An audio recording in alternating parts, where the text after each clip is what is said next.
एक है सारी भैया एगो बंगाली गाना सुनावो न मर्दे तोहरा मुंह से बंगाली गाना सुन के बहुत मजा आवेला आ तनी सुनावो श्रोतो गण तनी सुन के तोहर बंगाली गाना तनी आनंद लो खाली भोजपुरिया गइबो तनी जल्दी सुनावो। ए बंधु 3 दिन तोर बाड़ी को गेलम देखम पेलम ना। अरे मर्दे तनी ई का दहला मर्दे सारी भैया ई तो जौनो तोहर फैन फॉलोवर बना उहो तो मैल कुल खत्म हो जी गाड़ी देबे हमारा छोड़ा हटावा तू राय मन से ना उ जमन सुनावत रह कि जिंदगी में टेंशन आ गइल बा उहे सुनावो। ई अंगाली बंगाली छोड़ ये एलिम कुल कहत मर्दे के सुनी हो सुनावा उहे वाला गाना। अरे जिंदगी में टेंशन छा गइल बा।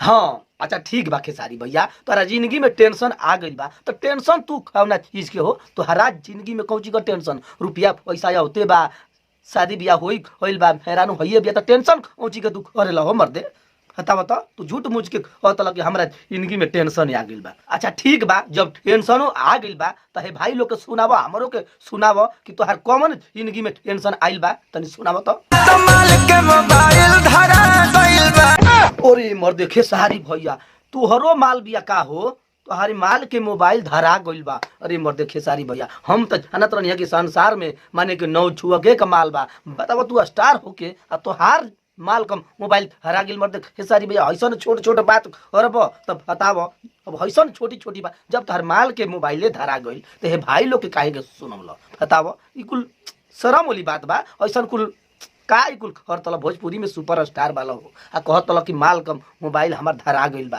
तो श्रोता गण के सुना के तू का माने कि प्रूफ कइल चाहतला। अरे मर्दे खेसारी भैया शुद्ध गाव शुद्ध खइबा तो के औरी ऊपर आदमी लेके अच्छा गाना गाव खेसारी भैया तू के पवन सिंह के ऊपर आने ना हो कि तू स्टार हो पवन सिंह से।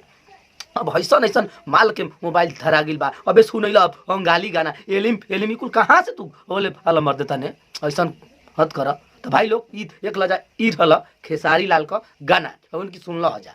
अब ये वीडियो के बारे में ये गाना के बारे में तो हम लोग का कहत हल जा खुद ब खुद कमेंट कर जा। अब वीडियो अगर अच्छा लगल तो लाइक कर जा और शेयर कर जा। हम इजिकल वीडियो के एंड कर दनी और हमारे यूट्यूब चैनल पर नया फल जा तो सब्सक्राइब कर जा ऐसा नहीं कुल वीडियो देखे खातिर। अगर फेसबुक पेज पर फल जा तो पेज के फॉलो कर जा।